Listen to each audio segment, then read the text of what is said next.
Tare tu re. Mangalam Shri Mahapani Swaha. Om Tare tu re. Mangalam Shri Mahapani Swaha. Om Tare tu re. Mangalam Shri Mahapani Swaha. Om Tare tu re. Mangalam Shri Mahapani Swaha. Welcome everybody to the Lama Live livestream event of Lama Sultrim Alyone. My name is Drimé, and right away I want to encourage you to say hello in the chat as well if you are with us live. And if you are watching this event later, it's just so great you are connecting with us today. I'm just overjoyed to share that we have wonderful guest teachers today here with us. Magyu, Lopön Charlotte, Rotterdam and Pieter Oosthuizen. Lopön Charlotte has studied Tibetan Buddhism for the last 20 years, was authorized to teach by Lama Sultrim Alyone in 2006, and received the title of Magyu Lopön, lead teacher of Magyu, the mother lineage at Taramandala from Lama Sultrim, in 2016. Lopön Charlotte teaches in the US and abroad and co-leads the Boulder Taramandala Sangha. Currently, she is a director of the Center for the Advancement of Contemplative Education at Naropa University. Pieter Oosthuizen is a teacher, consultant, and a long-time student of Tibetan Buddhism. He has been teaching various practices and retreats in Lama Sultrim's lineage in the US and abroad since 2006. He is the president of the board of Taramandala. Pieter and Charlotte live outside of Boulder, Colorado with their sons, Matteo and Milan. At the end of our gathering, you will have the opportunity to make an offering of dana to Lopön Charlotte and Pieter in gratitude for our time together today, and I will talk more about it closer to the end of our event. Before I turn it over to our teachers today, I'll now quickly mention some upcoming programs being offered by Taramandala and post the links in the chat shortly after. In the retreat, Resting in the Eye of the Storm with Polly Ryan, you will take a deep dive into trauma and suffering, combining wisdom from Buddhism and modern psychology and neuroscience. Through teachings, discussion, and meditation, you will be introduced to numerous methods to skillfully bring suffering in all its forms onto the path of awakening. The next program I'd like to mention is the program led by Lopön Charlotte and Pieter, called Feeding Your Demons. In case you haven't heard of it, Feeding Your Demons is a profound process for working with the fears, obstacles, and constrictions in our personal and professional lives in order to transform them into insight, wisdom, and creativity. By facing and nurturing the darker aspects of yourself, you can bring compassion to your life and allow your image of self to expand. Level 1 of this program starts on March 3rd for Buddhist track and March 10th for secular track. We have early bird pricing available until February 10th. And now I'm super excited to hand over to Lopön Charlotte and Pieter. What a pleasure it is to have you here again, and we're so ready for these precious moments with you both. Thank you. Thank you, Drimé. Thank you for the introduction. Wonderful to be here. Let's take a short moment to just come present together and to raise our motivation for this time together for the next hour or so. So it's so wonderful, the idea of being together in this network that goes all around the globe, people from all over. And when we raise our motivation, we can think of our connection. It's sort of like a net or a web around the globe. And so hopefully our intentions really matter and we can really benefit beings. So let's take a moment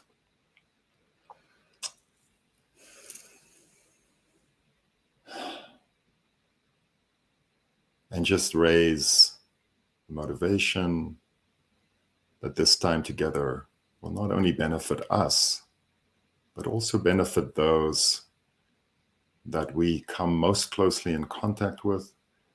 And from there, may the benefit go out and benefit beings everywhere, particularly in this time of strife.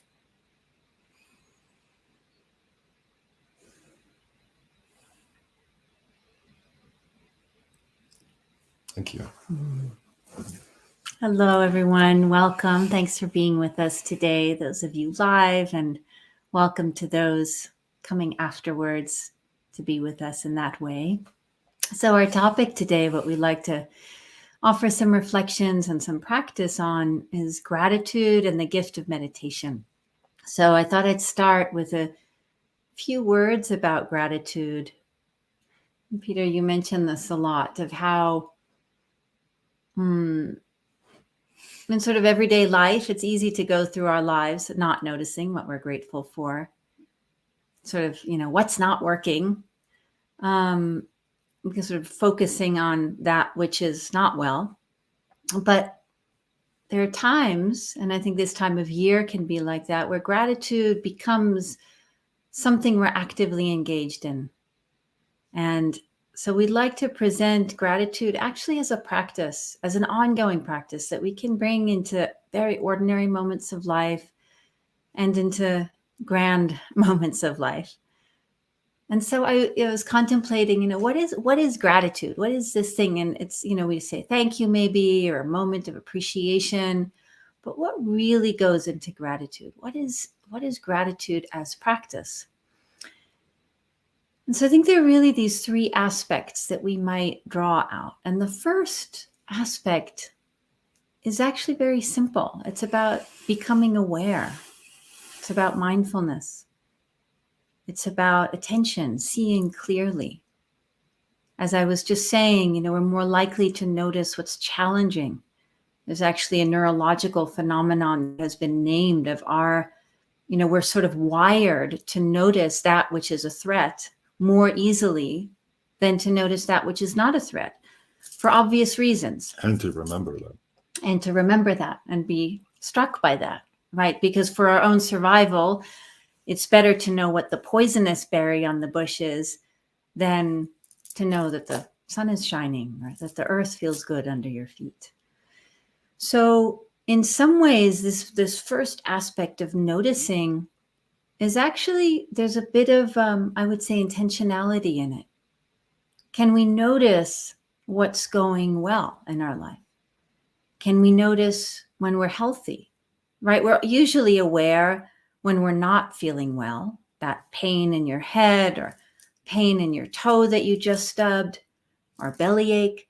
But we tend not to get up in the morning and say, wow, there's no pain in my knees right now, unless that's been an issue for you, right? Or there's no pain in my back in this moment.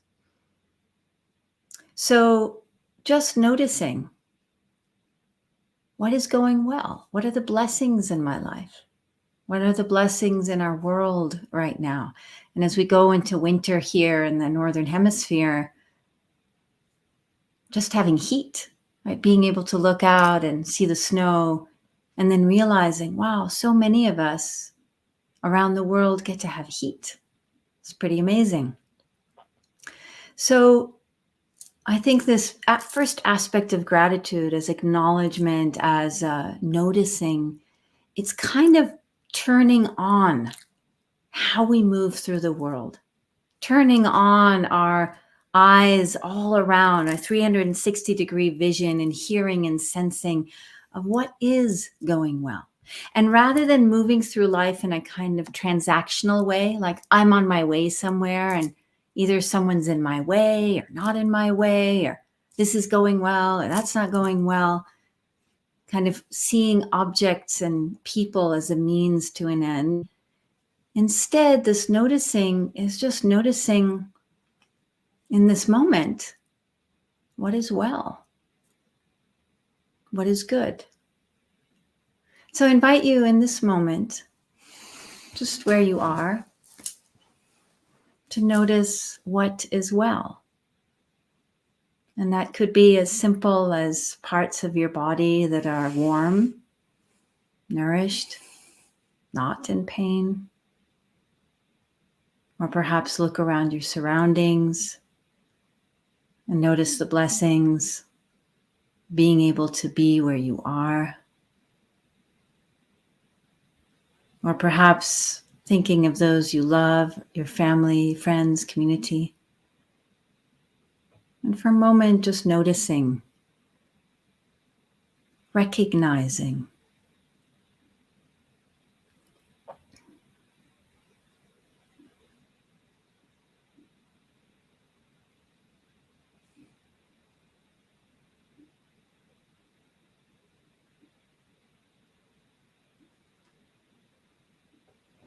And as you recognize, just notice what happens. What happens internally as you recognize what's going well? What's the quality of your mind, of your body, of your heart? We can open, I'm just going to open the comments tab. So along the way here, we'll do a couple of these sort of reflections. So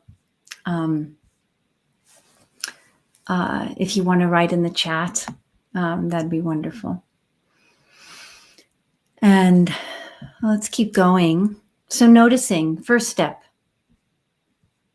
The second step of gratitude is actually receiving, taking it in. It's noticing what's really going well, but it's almost like a conscious in-breath. Or when you're really thirsty and you drink a glass of water and it tastes so good, and it's like you're consciously drinking water. There's a subtlety here. It's we might say that this act of receiving, of actively receiving, taking in, is almost like it has a savoring quality. Right? I savor the warmth in my belly. I savor that glass of water. Or I was thinking about taking a shower, right? And for the most part, taking a shower, the water's there to wash my hair. But then there's this wonderful moment at the very end of the shower where I just stand underneath the hot water and I just take it in. And that's a moment of savoring something that's actually an incredible blessing in our life, right? To have showers. And so this is an image also that's used in the Buddhist tradition called the rain of blessings. The rain of blessings. And it's that sense, it's used primarily within our practice of sensing the blessings of the deities, let's say, or the blessings of wisdom that are always around us. But then the practice is to take it in, right? To recognize and to take it in. So sometimes then the metaphor that's also used is of the sun. The sun is shining, and it's shining on you. But we can go through our day, right, with blinders on, not even recognizing the sun. And then one morning we wake up and we see, there's the sun. And then not only do we notice, but we turn towards the sun and we take it in. And that's the blessings, right? It said the blessings of the teachers, the blessings of the deities, the wisdom inherent in our world is always present, like those rays of sun. But do we meet them or do we not? And this is, again, where gratitude, I think, becomes a practice. Do I turn towards the sun? Do I allow myself to take it in? So again, let's take a moment here. And you've noticed something within your body or around you that you can have, that you're grateful for, something that is well. And now, again, this is very subtle, but savor that for a moment.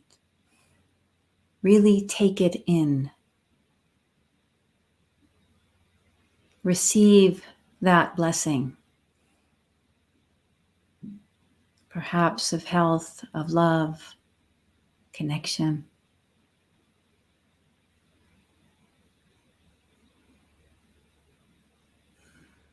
And we can receive with every cell of our body. Feel this rain of blessing coming into every pore. And notice how this feels. Notice how it feels to consciously and with awareness savor, take in.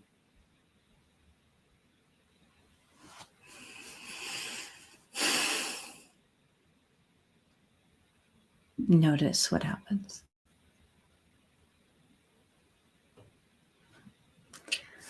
I'm just looking at some of the notes. Oh, do you mind scrolling up? Sorry, we've got trying to look at. That's the bottom. Oh, I see. Just looking at the message from Cornelia. I have to sit up a little bit here. Yes, thank you, Cornelia. It can be hard this time of year. And gratitude, like the blessing of a warm shower, is very powerful. Yes, and I think this is an aspect of gratitude. Can be very simple. So simple, right? When I make tea in the morning, somebody grew these leaves. And my favorite tea right now is Ajiri tea. It comes from Kenya, right? Someone grew those leaves and someone harvested them and somebody dried them and somebody packaged them and someone sent them all the way over here and someone put them in the store where I could buy them. And then there was the person whom I bought it from.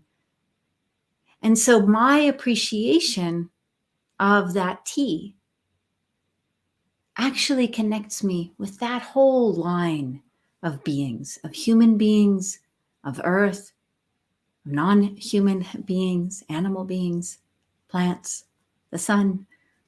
So this is the third part of gratitude. So I talked about noticing, actively receiving.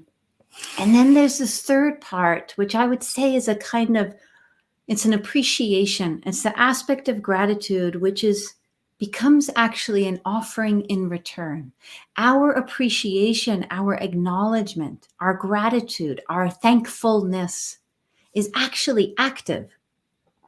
And sometimes we do this directly, right? Someone gives you something and you say thank you. You respond, right? This appreciation is also a response of gratitude. We've received and now we respond. And there's a sense of returning warmth and acknowledgement. And so, as I said, like with the tea, it can be very simple. But in that moment, and think about anything in your own life. I mean, you could look at anything around the room, right? Who made this computer? Who made the table? All of you. And you send back appreciation. You send back acknowledgement.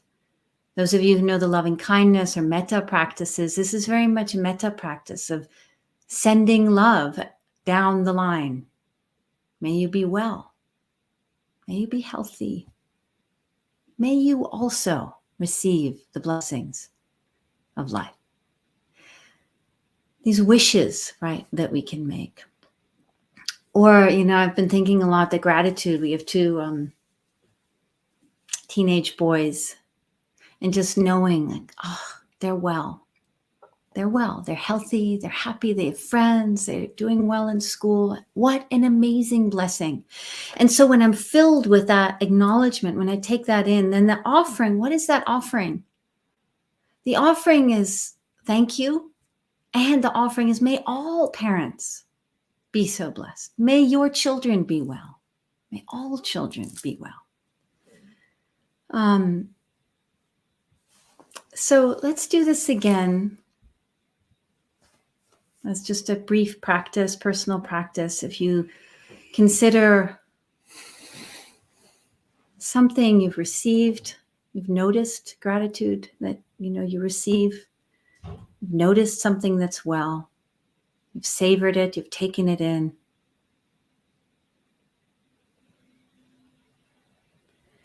And now we can make in our gratitude a sense of offering. What does that look like for you? Might it be a wish for others to experience this blessing? Might it just be a very subtle wish down the line of all those beings who brought that which you are grateful for to you, made it possible?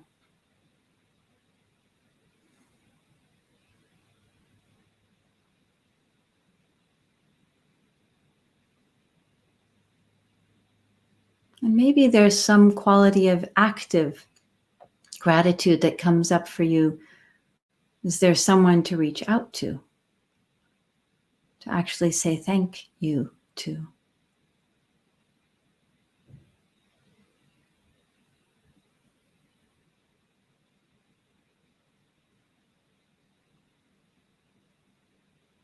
And again, I invite you to notice in this offering of gratitude, what moves in you?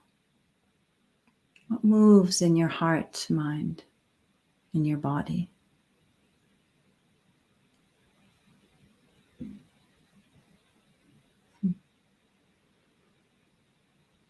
And so I think one thing, and I'm seeing some of the chats, what we start to feel, please let us know what's arising for you, what you're feeling, what's moving as you offer gratitude. My experience is that it opens me, right? It opens my heart. It's not just about me moving through my life. I'm suddenly profoundly aware of innumerable beings who have contributed to all that is well in my life, in this world.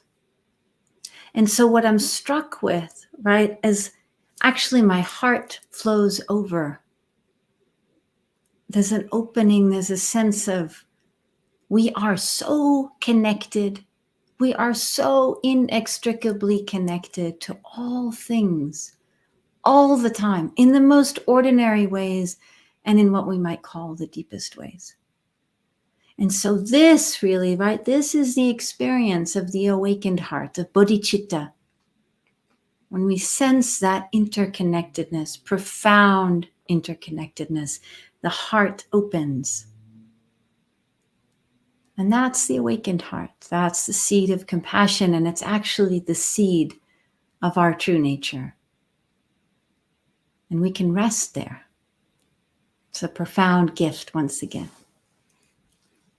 Thank you for going on this little journey, and I love what's coming in. I've been reading some of these, and it's great, like Mel and Amanda, and this like Charlotte said, we thinking in this little exercise about a few things that we're grateful for. But to me, if I think about, even if it's not going so well with you right now, even if you are sick, or even if it's a serious situation, a serious disease, or some of us are going through divorce and breakups, and whatever is happening. I mean, there's a war happening, people are being bombed in their houses.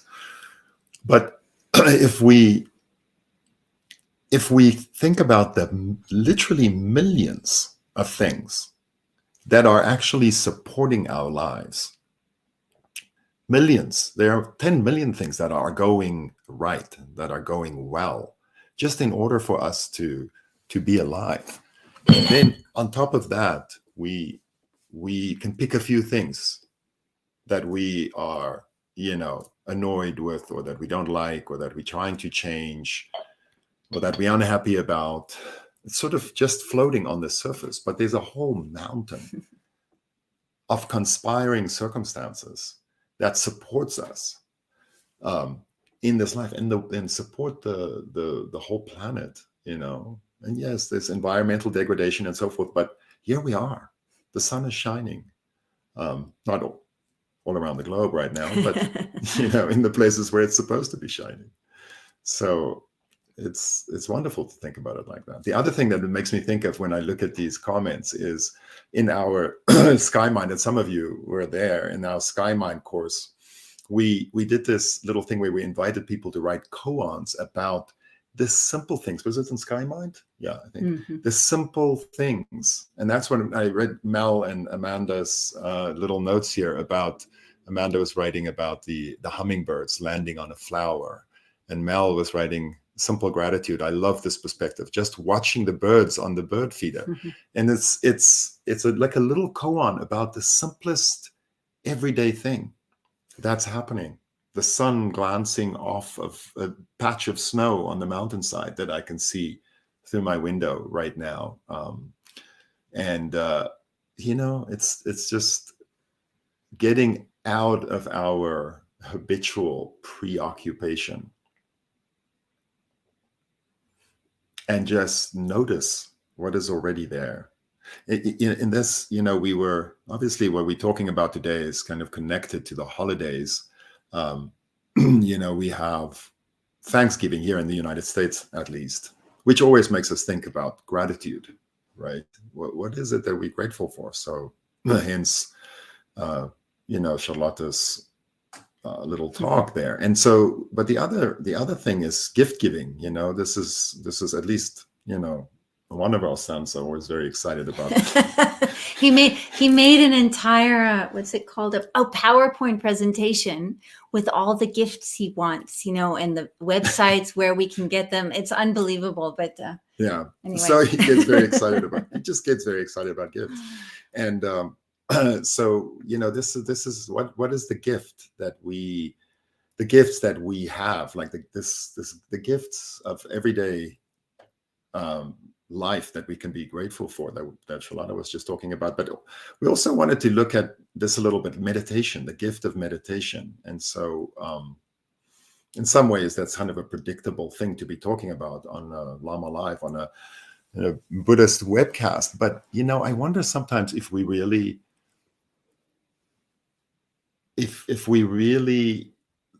think about what meditation, the importance of meditation. We were in Prague recently teaching, and maybe some of you are even listening to us right now. It was a wonderful time. And we were teaching a group of people, some of whom were experienced meditators, practitioners, and others who were quite new to it. And I remember talking at some point about meditation, and then I stopped myself and I said, I sound kind of like some kind of huckster or some kind of meditation salesman, because I was talking about, the benefits of meditation. But in some way, I feel like we kind of talk about meditation like, oh yeah, it's this thing that we do, and or that we ought to be doing, or it's generally regarded as a pretty good thing, useful thing to be doing as an enhancement to our life. Mm-hmm. Yeah. So good. Sorry, I just see Dora's here from the Czech Republic. So hello, Dora. Yeah. We think about it as an enhancement to our lives. We have our life and we have our things, and then we meditate because it helps. And it does help, in terms of stress relief and a different perspective and so forth. But really, it gives us access to the transpersonal. It quiets down the noise of self-preoccupation and self-involvement, the busyness of grasping and building, the going about the business and the preoccupations of ego.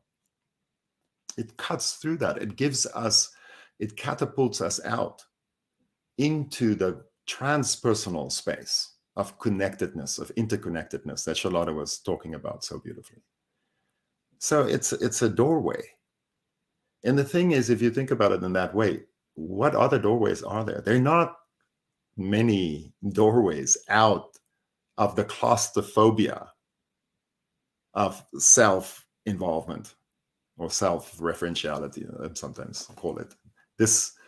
There are not many doors. This is a place where we sit down and relax and quiet the mind And if it's true that we all arise out of a common ground, all the phenomena, including the self and our physical manifestation and so forth, but also everything around us arises out of the same ground. And that ground, obviously, if that is true, is our basic nature. But we have it in common with everything. And so our experience as ourselves, as a self, is a relative experience that takes place in this larger ocean of consciousness that we are all swimming in. And meditation is the thing that gives us access to a direct experience of the ocean. So it's tremendously useful. It's a doorway. And that door, what is that doorway? The doorway is our own awareness. We are already aware. We have cognition. And instead of, usually our cognition goes out, apprehends the things that we perceive as being outside of ourselves. They're not actually outside of ourselves, but that's how we perceive it. Subject-object duality. We see things outside of ourselves, and then we relate to those things. We apprehend it. But what is it that's apprehending in the first place? It's our awareness, the ground. And that awareness is common to the ground of being that we all arise out of. In other words, our own awareness is the doorway to the ground of being. It's the doorway. It's there. We have it the whole time. We have it right now as we're listening, right? We are aware. And so how do we access this? And of course, many of you have meditation practices and meditation instruction and so forth. But really, what is the common factors about meditation? There's, first of all, and this actually comes in with gratitude as well, relaxation. Relaxation, relaxation, relaxation. Relax, relax, relax.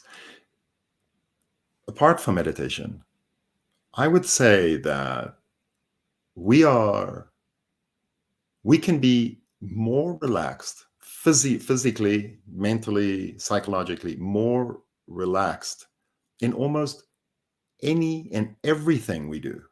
Almost everything we do, we are more keyed up than what we need to be in order to do that thing. And in fact, and this is a misconception, I think. We think we have to be tighten up. There's a natural propensity to tighten up when we focus, for example. There's also, you've probably noticed, a propensity to tighten up just when we're thinking. Your body doesn't really have to be tight when you think, especially when you think about something that's compelling or, difficult, like a difficult relationship with this tension in our body. And so we think somehow that we can act better if we are a little more, tight. But actually, it's the opposite. We actually can do most things better the more relaxed we are. Super athletes that are runners, you'd think, well, if you run, you can't relax because you're running. No, they relax as much as possible while they're running. You can do that. Those of you who have cars, who drive, you can relax completely while you're driving. If you just remember. So there's this general practice of relaxation that, that is a practice in itself. Catch yourself during any activity, writing emails, right now, sitting, listening to this. Right now, like, how can you relax more?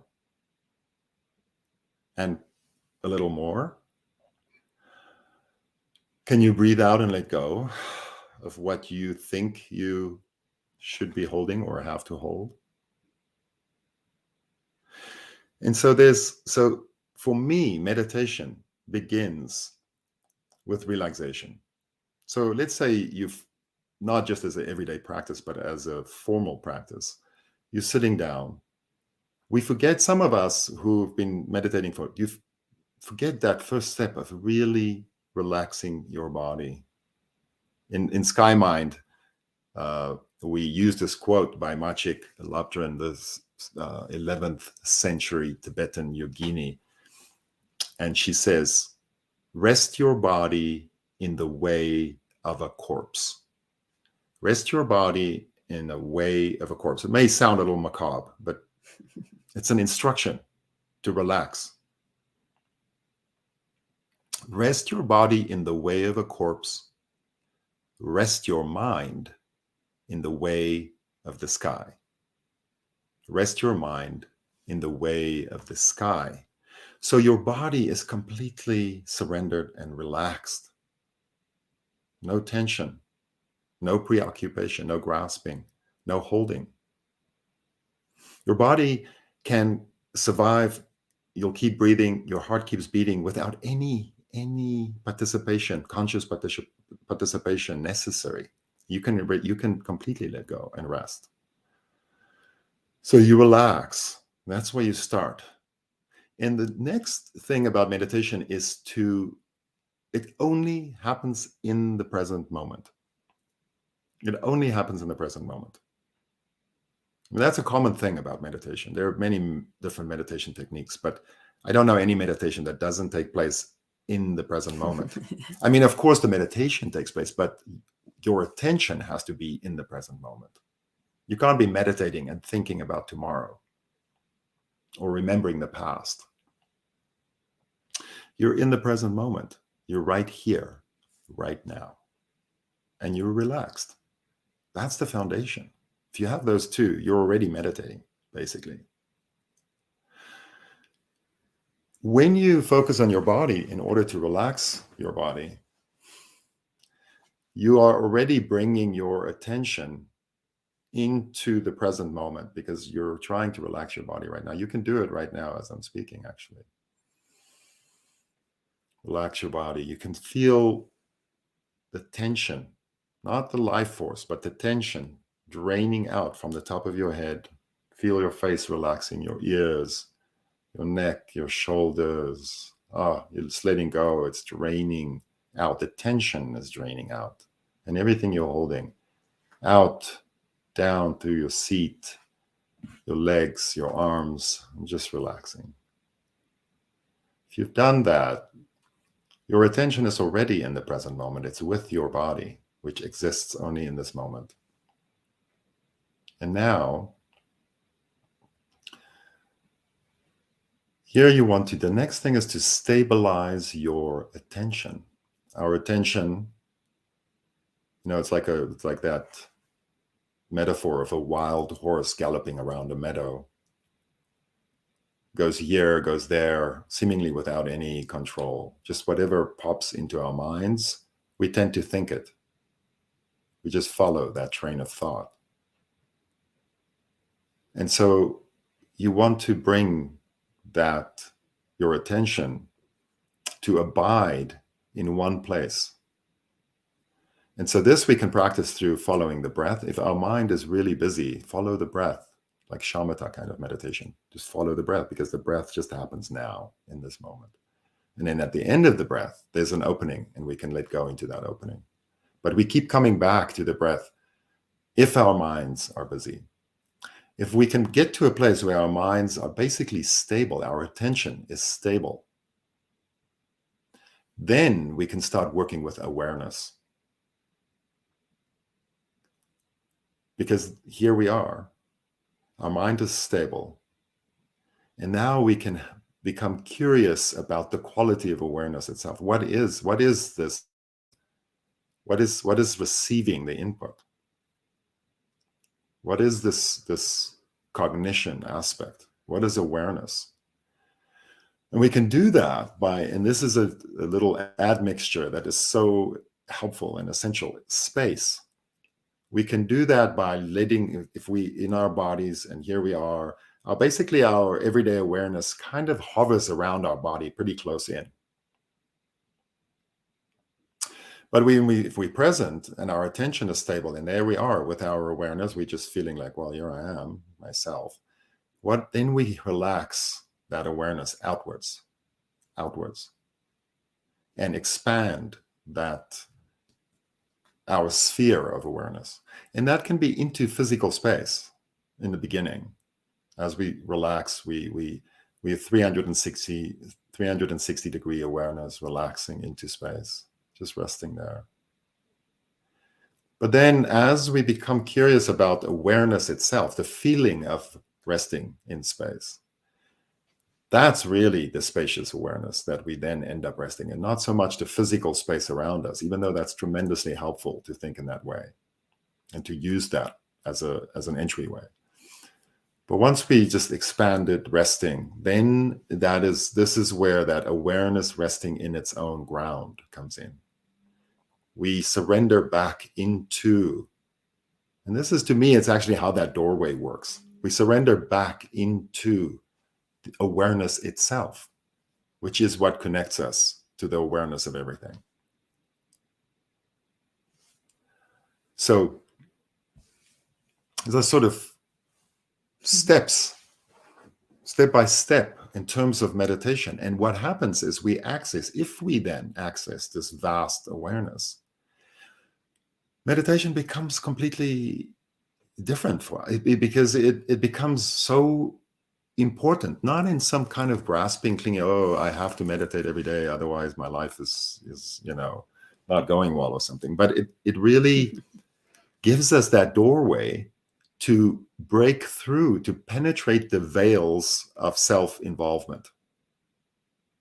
And if we don't penetrate the veils of self-involvement, there are all kinds of, strategies in, when we are in our ego self, there are all kinds of therapies and exercise and so forth that we can do that really helps. But it's, and I think this also came up in a recent course, someone is saying, it's like rearranging that quote, rearranging the deck chairs on the Titanic. You're still on the Titanic. And I'm not saying like our ego self is like the Titanic and is definitely going to sink. But, it is the source of our, this self-clinging is actually the key aspect. If we really want to find liberation, if we want to be liberated, that's really what we want to be liberated from. This pernicious self-clinging, which is fine. There's no judgment there. It's just that's what keeps us, suffering. Thank you. I didn't want to say enchained or, in chains or like this. It sounds like demonizing the ego. I don't want to do that at all. This is beautiful. This is the mechanism by which we participate in this world. But to have access to the ocean around the Titanic, to really have access to that and to realize that it's okay, that, I don't have to cling to this little lifeboat of a self as much as I tend to do, then you're starting to experience liberation and spaciousness, real space in terms of your ego self and so forth, and escaping a little bit this idea that I got to fix myself in order. That's the rearranging of the deck chairs. If only I arrange things like this, then we will not hit the iceberg. No, let's just move that chair over there. Oh, I need to work on this demon or this, and all of that is beautiful. Don't stop working on ourselves, of course, shadow and so forth, But meditation gives us the doorway into vast resource. And so maybe I'll just tie all of this around back to gratitude for just a moment, and then we'd like to respond to any questions, reflections that have come up. We also received some ahead of time, but just please put any further questions in the chat. So this openness of awareness, Pieter was mentioning, and I see someone wrote in here, big sky mind. Yes. So what is the relationship of that, of resting in open awareness with gratitude? That actually has everything to do with it, right? Because from that place of vast awareness, everything is included. Everyone is included. We actually can't miss or overlook anything because it's like being space itself, which holds everything, everything. The smallest, that thing you can't find, it is held in space. So gratitude, right? We ended my piece of this offering of gratitude and this opening of the heart and this experience of profound interdependence. And thank you to those of you who wrote about your own experience of that. In that felt experience of interdependence, just sort of the warmth, the luminosity of the open awareness Pieter was talking about. What arises is actually the possibility of infinite or immeasurable gratitude. That it's not just gratitude for this or that or this thing in my life, but that we have the capacity to actually have gratitude for everything. And so here I'll just bring in, this comes from the 11th century, from the Indian teacher Atisha. It was formalized by Chikawa Yeshe Dorje in Tibet. What are called the Lojong slogans. Lojong means mind training, and it's really heart-mind training. It's training in being awake and bringing that wakefulness into everyday life. And so there are these 59 short verses or slogans, which are designed to help us remember that and work with what does it mean to live with an awakened heart. And so this one that's related to what we've been talking about today is be grateful to everyone. Be grateful to everyone. And of course, this first part of our time together was really working with an acknowledgement of what we're already grateful for, the things that are going well, our loved ones. And this is easy gratitude. This is actually just about noticing the blessings, right? And then there's a little bit further we can go with this, like what we don't tend to notice, right? The kind of neutral, what are called neutral people somehow, or people we will never know, like my example of the tea. And actually having gratitude, taking a moment of connecting in this vastness of our awareness and our interconnectedness with those people whom we will never meet, and extending our gratitude there. And then be grateful to everyone, right? This is where the real practice starts. What about those challenging people? What about those aspects of our life that have difficulty, that we struggle with, those people whom we feel have hurt us or are hurting our world, are hurting our planet, decisions that are being made that harm our children? Can we be grateful to them? And I think this is the question of an ongoing practice, right? Be grateful to everyone does not have a set list of do this, this, and this, and then you will be grateful to everyone. It is an ongoing question of recognizing, where does my gratitude stop? Whom do I not want to be grateful to?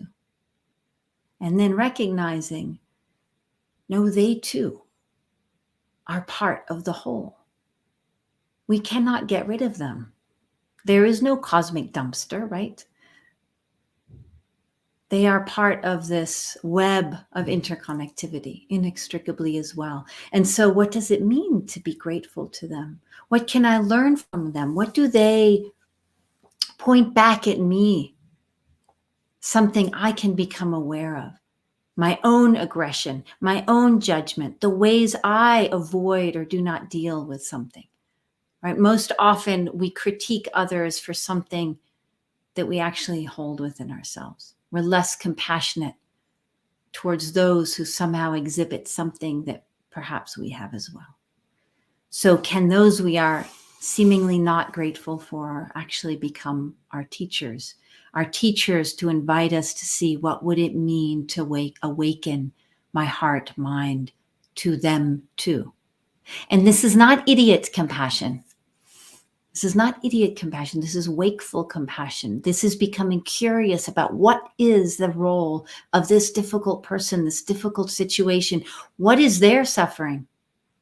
What is their not knowing? And I wish them healing there so that they do not do harm.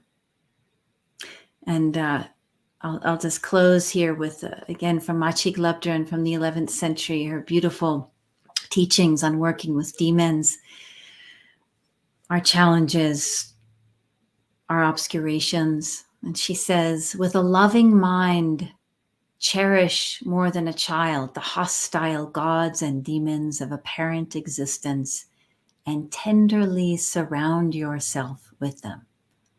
With a loving mind, cherish, right? This is the be grateful to everyone. With a loving mind, cherish more than a child the hostile gods and demons of apparent existence and tenderly surround yourself with them. Because this is the way that actually the awakened heart, that our compassion continues to grow, continues to be awake, can never rest in a kind of smugness, right? See what she did there? Connecting very slyly, connecting gratitude and compassion. Because in that space of vast interconnectedness, of that ground of being, that we can be grateful for everything, because everything is as it is. And that kind of gratitude is absolute compassion. It gives birth to naturally arising compassion. Not like, oh, that person is suffering, so I guess I have to feel sorry for that person because I can identify, because I wouldn't want to suffer. And I'm a human being, so that human being, that's beautiful. That's empathy. This compassion is all-pervasive compassion. It's way beyond feeling sorry for, or just even suffering with. It actually has some resource in it, some support, kind of like this gratitude, where there's something going back out. First, we feel the gratitude. We open up, feel the gratitude, and then we send it back. And that sending the gratitude back, it connects us with everything. And compassion is the same. We feel that excruciating vulnerability that actually is vast and is a resource in itself. It's the taste of vast wisdom. And the gratitude, we can find our way in with gratitude practice and with meditation, to have that open heart that is unblemished by the the preoccupation of the self. It's not limited by that. And so maybe thank you for what's come in on the chats. And again, if there are other reflections, questions, please send them in. And we'll spend just our last few minutes together responding to some of the questions that were sent to us previously, or any that might arise. Well, it is the here. one that just came up, is whether Machik directly knew of Atisha's Lojong teaching, and if that was responding directly. I don't think that was a direct response to Atisha's Lojong, although he probably predated. It was the same. They were living around the same time. It was this incredibly fruitful time, particularly in Tibet, and for the arising of Buddhism in Tibet. Machik being the first Tibetan teacher, female Tibetan teacher, to create a practice, formalize a practice of Chö that came out of Tibet rather than India. Before that, all the teachings, all the practices had come from the motherland, India. So that this time in the 11th century, something really grew and flourished in Tibet in terms of the teachings. So I don't know of any specific connection between Atisha and Machik, except a sort of upwelling and a similar. We just time put and those place things together. Yeah, I maybe I'll take this question that was sent in from Zurich, from Switzerland. What does it mean that meditation is a form of activism? And Lama Tsultrim often refers to meditation and our practice as contemplative activism. And I think here, in some ways, we've answered this question in all we've shared today, that when we connect with that vast awareness, connect with, feel into, live into that reality of who and what we truly are, whether we call that our Buddha nature, nature of mind, we inevitably connect with all beings. And so our meditation as activism, one is we are cultivating within ourselves a felt experience of the ways that we impact others and others impact us. So when we get off the cushion, we can be with the world in a completely different way, right? Even just in our small gratitude practice here, we could feel that. And then, of course, there's a more subtle level. Does this sending out of gratitude, this connecting with warmth, this wishing well, could it have an impact on other lives? And I think we can hold that as an open question. But yes, I would say in some ways, if we are so inextricably connected, everything matters. Everything has an effect. Everything you do, everything you think, everything you feel. Because there's no solitary chamber in which you or I are happening. There's another question here. Before I answer this question, further down, I'm seeing this. There's a question from, is it okay, do you think, to say this name? There's a question that says, I would like to go on a solitary retreat. What should I watch out for, and how do I prepare properly? How should I choose my practices, and how much should I meditate every day? And I just want to say, if that, the person who asked this question, if you're listening right now, I'm not going to answer that question here because it's a great question and very important. But I think I want to encourage you to reach out to us.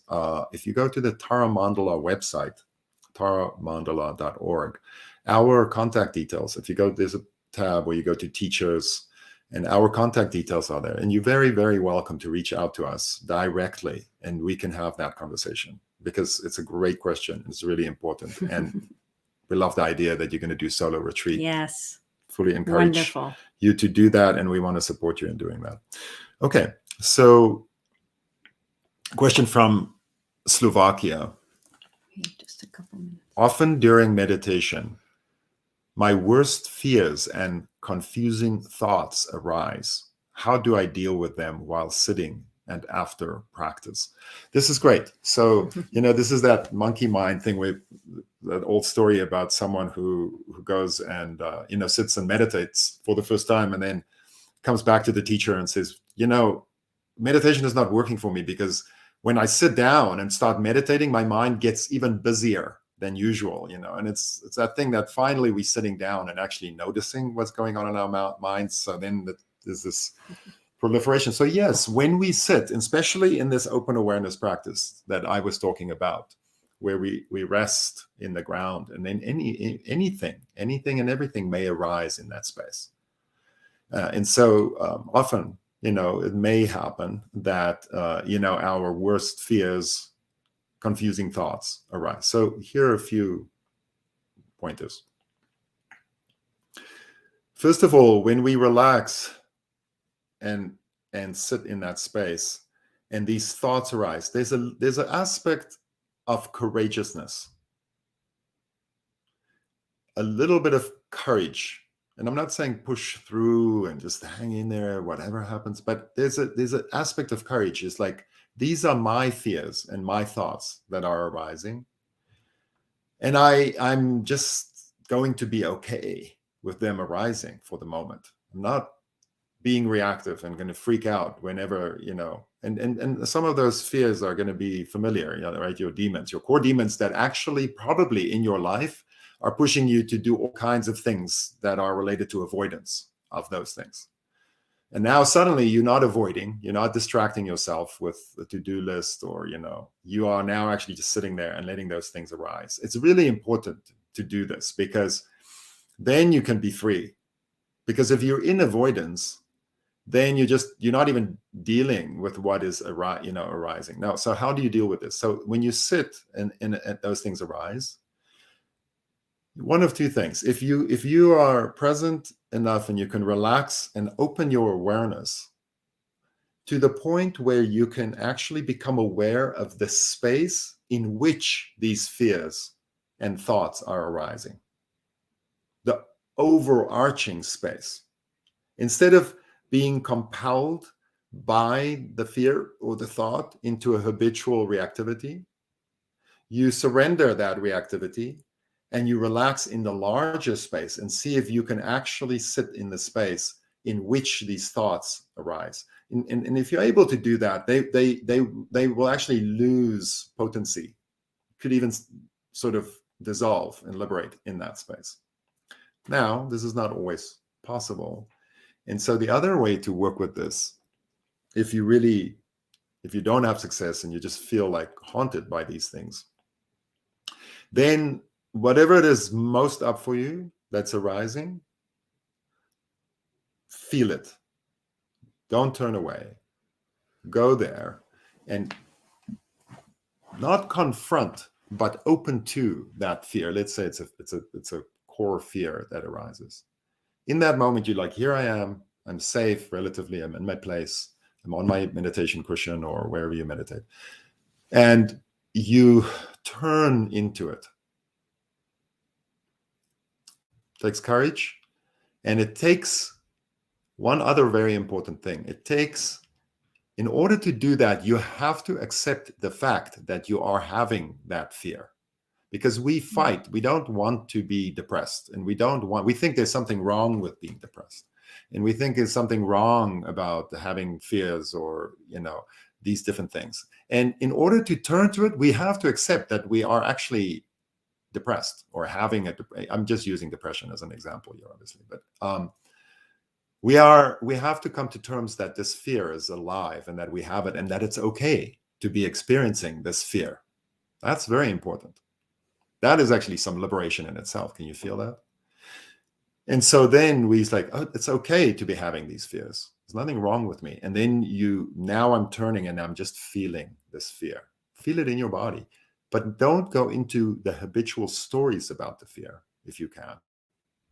Just feel what it feels like in your body. Don't tell not the narrative, but literally the constriction in my chest, the heat in my neck. And then just feel that. And if you can really just feel it and stay with the feeling content of it, sometimes usually it transforms a little bit in that space. It doesn't necessarily disappear. It can, but you're just like, well, here I am. I'm surviving this fear. I can actually feel this fear and survive. That's something. And then from there, if you can find, well, here I am, I'm okay, I'm with this fear, it's uncomfortable, but it's okay. Then from there, you can expand again. And not to get rid of the fear, but actually expand from that place of experiencing it. Expand into that space of compassion and gratitude and open awareness. And then just hold it all inclusive in that all-inclusive space. Shall we end there? I think we're at time, and there were some very beautiful questions that were sent in earlier that we didn't get to. So I trust that they will be responded to in the next sessions. Thank you all so much. It's been lovely reading your comments and contributions and reflections, and to share this day. So gratitude to each of you, and how precious that we get to be together in a space like this and contemplate, reflect on, share with each other these topics. Yeah. How joyful is that? This network all around the world, it's powerful. I think we, our good intentions, our altruistic and good intentions, I have to believe that it is helping and making a difference in the world. So thank you for everything you do in your life, for the small acts of gratitude and compassion that you do and for hanging in there in general, and for just being you.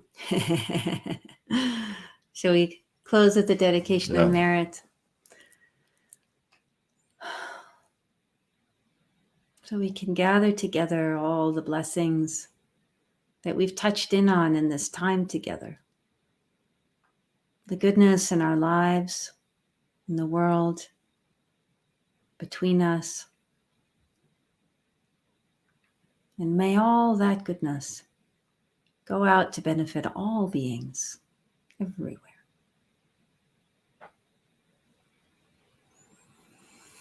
Emma. Thank you. Be well. Thank you, Drimé, for holding us. And much love. Thank you, thank you. Dear Lopön Charlotte and Pieter, thank you for inspiring our path in so many ways, both individually and together, with so much wisdom, ease, and joy. So wonderful to be on this inner journey with you. And like Mel wrote in the chat, your teachings are gold. Thank you so much. And thank you, dear you, for being a part of this Tara Mandala global community. I hope you enjoyed being here together as much as I did. And if, as much as I do, you are waiting for the return of the light, you are warmly invited for the winter solstice ceremony with Lama Sultrim Alyone on December 21st. I'll post the link in the chat so that you can register if you would like. And now I would like to remind you that you can make a dana offering in gratitude to our teachers for our time together today. And I hope you noticed the PayPal links I have already posted in the chat. The practice of offering dana, which means generosity, is the traditional offering the student makes to the teacher as a symbol of appreciation and gratitude for receiving the precious teachings. Thank you, everyone. May we meet again and again on the path, and may all beings benefit everywhere. Thank you. Om tare tu re, Mangalam Shri Mahapani Swaha. Om tare tu re, Mangalam Shri Mahapani Swaha. Om tare tu re, Mangalam Shri Mahapani Swaha. Om tare tu re.